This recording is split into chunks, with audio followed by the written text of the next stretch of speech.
Hello student, मैं प्रजापति मिश्रा। आज class 7 में सिविक्स का जो चैप्टर 3 है, how the state government works, राज्य सरकार कैसे कार्य करती है, उसके बारे में हम लोग बताएंगे। तो देखो, इंडिया का जो गवर्नमेंट वर्क्स 3 लेवल पर काम करता है, जिसको बोलते हैं त्रिस्तरीय, थर्ड लेवल, 3 लेवल पर। एक होता है नेशनल लेवल। तो नेशनल लेवल में बात करते हैं तो नेशनल लेवल में होता है सेंट्रल गवर्नमेंट, जिसको हम लोग बोलते हैं केंद्र सरकार। सेकेंड लेवल की बात करें तो उसको बोलते हैं स्टेट लेवल। स्टेट लेवल में की बात करें तो इसको बोलते हैं राज्य सरकार। और लोकल लेवल की बात करें तो लोकल लेवल 2 पार्ट में बढ़ गया। एक हो गया रूरल एरिया और एक हो गया अर्बन एरिया। तो रूरल एरिया मीन्स क्या, ग्रामीण क्षेत्र वाले, और अर्बन एरिया में म्यूनिसिपैलिटी एंड म्यूनिसिपल कॉर्पोरेशन, और रूरल एरिया की बात करें तो ग्राम पंचायत। तो हम लोग देखते हैं कि इंडिया की गवर्नमेंट 3 लेवल पर वर्क करती है, एक सेंट्रल लेवल पर, एक स्टेट लेवल पर, एक लोकल लेवल पर। तो आज हम लोग इस टॉपिक में पढ़ेंगे how the state government works. तो आज हम लोग बात करेंगे स्टेट लेवल पर गवर्नमेंट कैसे वर्क करती है। तो देखो, भारत जो है ना, एक डेमोक्रेटिक कंट्री है। डेमोक्रेटिक कंट्री होने के कारण क्या है, यहाँ पर जनता के द्वारा सरकार बनाई जाती है, सरकार चलाई भी जाती है। तो डेमोक्रेसी में क्या है ना कि भारत जो है छोटे छोटे राज्यों में बटा हुआ है, और उस राज्यों की सरकार कैसे चलती है, इस टॉपिक को हम लोग आज डिस्कस करेंगे। अब हम लोग बात करते हैं कि जो स्टेट गवर्नमेंट चलती है उसमें एमएलए क्या होता है। तो एमएलए का फुल फॉर्म होता है member of legislative assembly, is called MLA. विधानसभा के जो सदस्य होते हैं ना, उनको हम लोग बोलते हैं विधायक, जिसको इंग्लिश में बोलते हैं MLA, member of legislative assembly.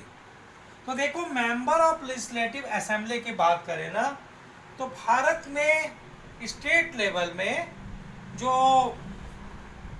Government जो फॉर्म होती है, उसमें अगर हम लोग बात करें तो हिमाचल प्रदेश में बुक में दिया कि 68 कंस्टिट्यूएंसी में बटा था। मैंने हिमाचल प्रदेश 68 निर्वाचन क्षेत्रों में बटा हुआ था। तो अब आता है कि 68 कंस्टिट्यूएंसी में क्यों बटता है, एक स्टेट को 68 छोटे छोटे कंस्टिट्यूएंसी में क्यों बांटा जा रहा है। तो देखो, कंस्टिट्यूएंसी में बांटने का मतलब इसलिए है कि अगर छोटे छोटे पार्ट में से बांटा गया है कि वहाँ के लोकल जो नीड्स हैं, लोकल जो इशू है, लोकल जो प्रॉब्लम है, वो सारे जो है वो बहुत ही अच्छे से सॉर्ट आउट हो जाए, वो प्रॉब्लम को बहुत अच्छे से सॉल्व किया जा सके। इसलिए छोटे छोटे पार्ट में जो है कंस्टिट्यूएंसी को बांटा जाता है। और जो कंस्टिट्यूएंसी में होता है क्या ना कि वोटर्स जो है ना एमएलए को इलेक्ट करते हैं, वोटर्स जो एमएलए चुनते हैं। अब वोटर्स एमएलए चुनने का मतलब क्या है, देखो, कंस्टिट्यूएंसी मीन्स क्या हो गया, एक वह क्षेत्र जहाँ पर जनता एमएलए को चुनती है। तो हम लोग बात करते हैं हिमाचल प्रदेश में 68 कंस्टिट्यूएंसी थे, मैंने छोटे छोटे पार्ट में हिमाचल प्रदेश को क्या किया गया था, बांटा गया था। तो ये कंस्टिट्यूएंसी क्या होती है, तो कंस्टिट्यूएंसी मीन्स निर्वाचन क्षेत्र जहाँ पर जनता अपने रिप्रेजेंटेटिव को चुनती है, और वो रिप्रेजेंटेटिव आगे जाके एमएलए बन जाते हैं।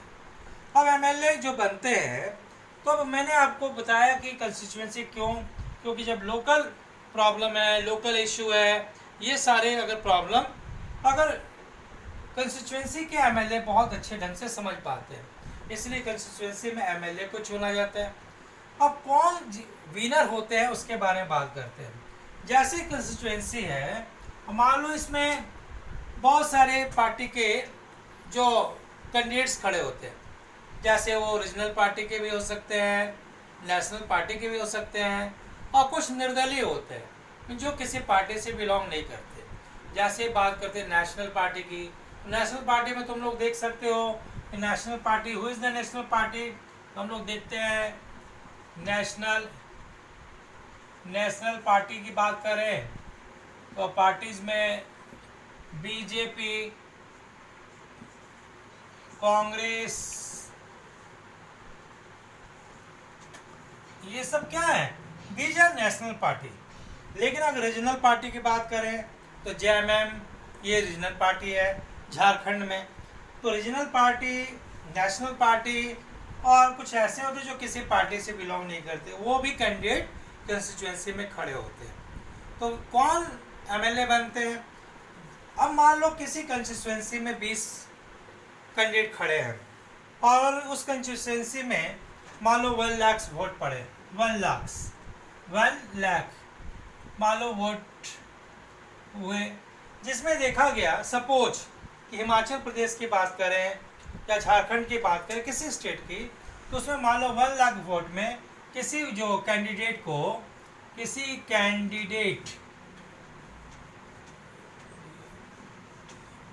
कैंडिडेट को मान लो 70,000 वोट मिले, किसी को मान लो 20,000 वोट मिले, ओके 20% नहीं 70%, ठीक है 70%, किसी को 20%। तो हम लोग देखते हैं कि जिसको ज़्यादा वोट मिले वो जो कैंडिडेट है उस कंस्टिट्यूएंसी का विनर हो जाएगा, वो एमएलए बन जाएगा। तो आज हम लोग क्या बात किए कि एमएलए क्या होता है, कंस्टिट्यूएंसी क्या होती है। क्लियर हुआ? ओके। अब हम लोग बात करते हैं कि what is the difference between ruling party and opposition party. तो देखो हिमाचल प्रदेश में 68 कंस्टिट्यूएंसी में बटे और जिसमें किसी रूलिंग पार्टी को कम से कम 34 विधायक, 68 में से 34 से अधिक विधायक आ गई तो वहाँ वो पार्टी रूलिंग पार्टी हो जाएगी। तो यहाँ हम लोग देख रहे हैं कि 2003 के इलेक्शन में हिमाचल प्रदेश की बात करें तो वहाँ पर कांग्रेस पार्टी जो नेशनल पार्टी है उसमें 34 की जगह 43 विधायक मेजॉरिटी में आ गए। तो 43 विधायक होने के कारण वो जो पार्टी हो गई रूलिंग पार्टी। तो रूलिंग पार्टी बनने के लिए कितनी जरूरत थी? 68 में से कम 34 से ज़्यादा अगर एमएलए हो जाते तो पार्टी रूलिंग पार्टी होती। बट वहाँ तो पोजीशन और भी अच्छी हो गई कि 34 क्या 43 एमएलए उस कांग्रेस पार्टी के हो गए। तो 43 एमएलए जो कांग्रेस पार्टी के हो गए तो वो रूलिंग पार्टी हो गई, क्योंकि उसकी गवर्नमेंट फॉर्म हो गई। क्योंकि किसी की भी गवर्नमेंट फॉर्म करने के लिए कम से कम 2/3 मेजोरिटी का होना जरूरी है।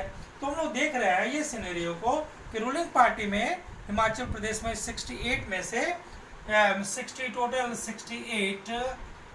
में से देख रहे हैं कि 43 कांग्रेस पार्टी को मिल गई। तो कांग्रेस पार्टी जो है इस क्या हो गई और रूलिंग पार्टी में आ गई। अपोजिशन पार्टी कौन? जिस पार्टी को इससे कम वोट मिले, जिस पार्टी के उम्मीदवार इससे कम है तो रूलिंग पार्टी, तो वहाँ की कांग्रेस हो गई रूलिंग पार्टी। और अपोजिशन पार्टी वो होती है जो पार्टी जिनको वोट्स कम मिलते हैं और जो मेजोरिटी पार्टी से जो कम वोट आते हैं, जिस मेजोरिटी पार्टी से कम एमएलए उनके चुन के आते तो हो गए कौन? Opposition party. तो हम लोग यहाँ देख लिए कि रूलिंग पार्टी और अपोजिशन पार्टी में क्या अंतर है। ओके, अब हम लोग बात करेंगे नेक्स्ट टॉपिक को, हाउ इज सीएम इलेक्टेड। तो देखो स्टेट गवर्नमेंट की जो एग्जीक्यूटिव चीफ होते हैं ना वो गवर्नर होते हैं और सेकेंड होते हैं चीफ मिनिस्टर। तो चीफ मिनिस्टर को कैसे चुना जाता है?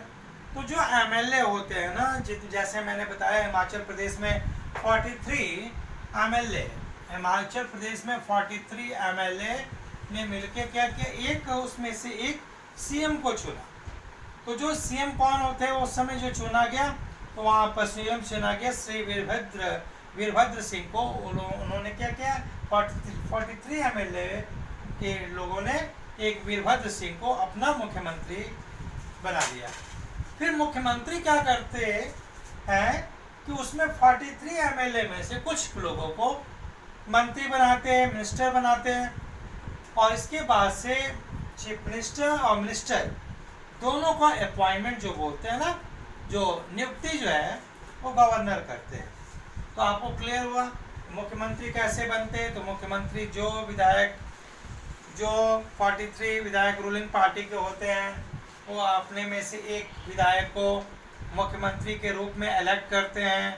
जैसे वहाँ पर वीरभद्र सिंह को रूलिंग पार्टी के लोगों ने मिलके एक मुख्यमंत्री चुना।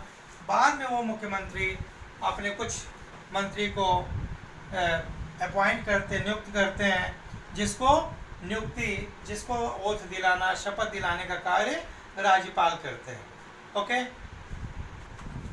अब आता है कि what is the responsibility of CM and minister. तो देखो, रिस्पॉन्सिबिलिटी सीएम की, चीफ मिनिस्टर की क्या होती है। उनकी रिस्पॉन्सिबिलिटी होती है कि वो स्टेट की गवर्नमेंट को अच्छे से चलाए। और जो मिनिस्टर होते हैं ना, डिफरेंट पार्ट में बढ़ जाते हैं, उनके डिफरेंट डिपार्टमेंट होते हैं, जैसे education department, health department. Okay, तो डिफरेंट डिपार्टमेंट हो जाते हैं।